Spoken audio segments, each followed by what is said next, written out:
नमस्कार, मैं खुशी और आप देख रहे हैं मुंबई तरंग न्यूज।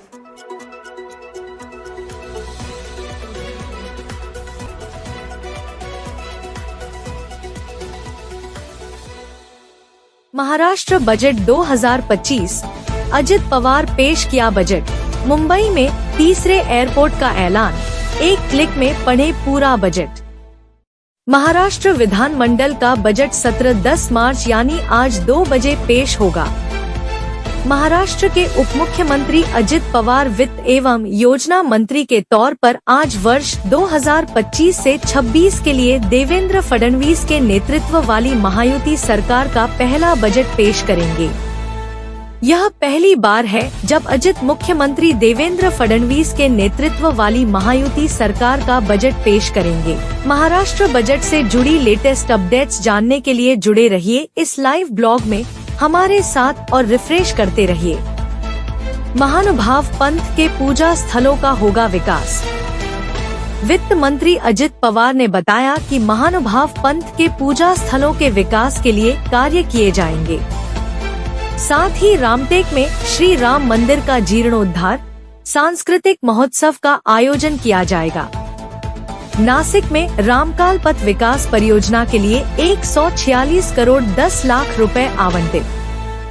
नासिक में रामकाल पथ विकास परियोजना के तहत पर्यटन उद्देश्यों के लिए रामकुंड, कालाराम मंदिर और गोदाटा क्षेत्र के विकास के लिए 146 करोड़ 10 लाख रुपए आवंटित किए गए हैं। 2027 में नासिक में होने वाले सिंहस्थ कुंभ के लिए नमामि गोदावरी अभियान की योजना। कुंभ मेले के सुचारू आयोजन के लिए विशेष प्राधिकरण का गठन किया जाएगा। साहित्य रत्न लोकशाहीर अण्णाभाऊ साठे की जन्मस्थली वाटेगांव, तालुका वालवा, जिला सांगली में स्मारक के लिए पर्याप्त धनराशि उपलब्ध कराई जाएगी।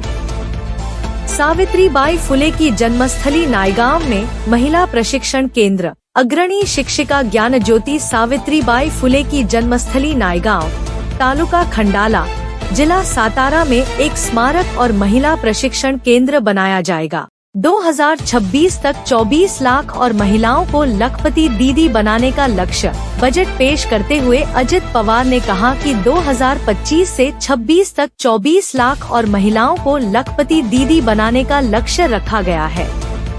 लाड़की बहन योजना के लिए 36,000 करोड़ रुपए।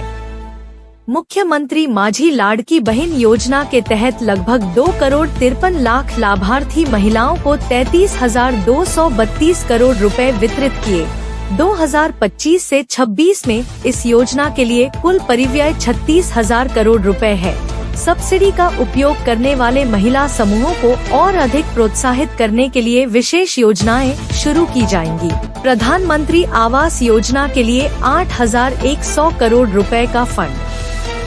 प्रधानमंत्री आवास योजना के अंतर्गत शहरी क्षेत्रों के लिए 8,100 करोड़ रुपए के फंड का ऐलान।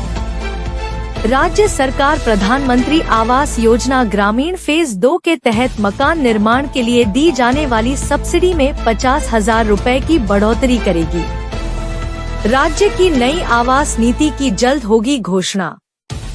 वित्त मंत्री ने बताया कि अगले 5 वर्षों में सभी के लिए आवास के लक्ष्य को प्राप्त करने के लिए राज्य की नई आवास नीति जल्द ही घोषित की जाएगी।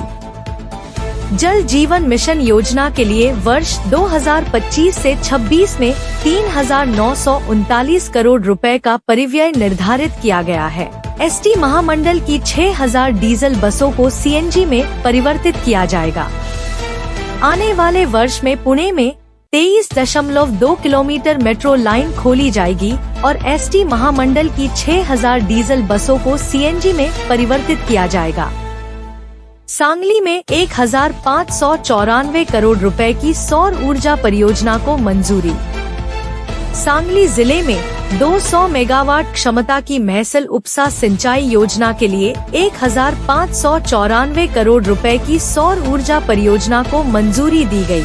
वित्त मंत्री अजित पवार ने बजट पेश करते हुए बताया कि कोंकण में उल्हास और वैतरणा नदी बेसिन से 54.70 टीएमसी पानी को गोदावरी बेसिन में मोड़ने की परियोजना शुरू की जाएगी। इससे मराठवाड़ा में लगभग 2,40,000 हेक्टेयर क्षेत्र की सिंचाई के लिए पानी उपलब्ध होगा। अकोला हवाई अड्डे का होगा विस्तार। वित्त मंत्री अजित पवार ने कहा कि अकोला हवाई अड्डे के विस्तार के लिए आवश्यक धनराशि उपलब्ध कराई जाएगी। गढ़चिरौली में नए हवाई अड्डे के लिए सर्वे शुरू। बजट पेश करते समय महाराष्ट्र के वित्त मंत्री अजित पवार ने बताया कि रत्नागिरी एयरपोर्ट पर 147 करोड़ रुपए के काम प्रगति पर हैं। अमरावती में बेलोरा हवाई अड्डे का काम पूरा हो गया है। यहां 31 मार्च 2025 से यात्री सेवाएं शुरू होंगी। अजित पवार ने बताया कि शिरडी हवाई अड्डे के लिए 1,367 करोड़ रुपए के विकास कार्यों को मंजूरी दी गई। अजित पवार ने बताया कि ठाणे से नवी मुंबई अंतर्राष्ट्रीय हवाई अड्डे तक एक एलिवेटेड रोड का निर्माण किया जाएगा। महाराष्ट्र शक्तिपीठ राजमार्ग के लिए भूमि अधिग्रहण प्रक्रिया शुरू। 86,300 करोड़ रुपए की लागत वाले महाराष्ट्र शक्तिपीठ राजमार्ग की 760 किलोमीटर लंबी परियोजना के लिए भूमि अधिग्रहण की प्रक्रिया प्रगति पर है। अग्रोलॉजिस्टिक हब का हाएगा विकसित। हिंदू हृदय सम्राट बालासाहेब ठाकरे समृद्धि राजमार्ग के साथ एक अग्रोलॉजिस्टिक हब विकसित करेंगे, जिससे मुख्य रूप से विदर्भ और मराठवाड़ा के किसानों को लाभ होगा। उप मुख्यमंत्री अजित पवार ने बजट पेश समय नागपुर के लिए बड़ी घोषणा की।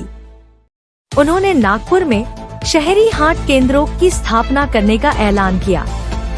अजित पवार ने नवी मुंबई में 250 एकड़ में इनोवेशन सिटी बनाने की घोषणा की। नौकाओं के लिए वित्तीय प्रोत्साहन नीति। वाड़वण बंदरगाह के विकास में राज्य सरकार की भागीदारी 26%। पालघर जिले में वाड़वण बंदरगाह के विकास में राज्य सरकार की भागीदारी 26% है। मुंबई का तीसरा। इस अवसर पर वित्त मंत्री अजित पवार ने बड़ा ऐलान करते हुए कहा कि मुंबई में तीसरा हवाई अड्डा वाड़वण बंदरगाह के पास होगा। गढ़चिरौली जिले में सड़क निर्माण के लिए 500 करोड़ रुपए का प्रावधान किया गया है। वित्त मंत्री अजित पवार ने बताया कि 5 साल में 50 लाख नए रोजगार सृजित करने का लक्ष्य रखा गया है। राज्य में बड़ी मात्रा में घरेलू और विदेशी निवेश हो रहा है।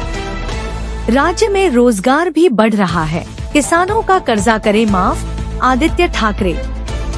शिवसेना यूबीटी विधायक आदित्य ठाकरे कहते हैं, चुनाव के आशीर्वाद से सत्ता में आई इस सरकार से बहुत सारी उम्मीदें हैं। खबरों में अब तक के लिए बस इतना ही। फिर होगी आपसे मुलाकात ऐसे ही एक और लेटेस्ट अपडेट के साथ। तब तक के लिए नमस्कार और बने रहिए मुंबई तरंग न्यूज पर। ऐसे ही ताज़ा अपडेट के लिए हमारे YouTube चैनल मुंबई तरंग न्यूज को सब्सक्राइब करें और तुरंत नोटिफिकेशन पाने के लिए बेल आइकन प्रेस करना ना भूलें। और यदि आप हमें Facebook के माध्यम से देख रहे हैं तो हमारे चैनल को फॉलो जरूर करें।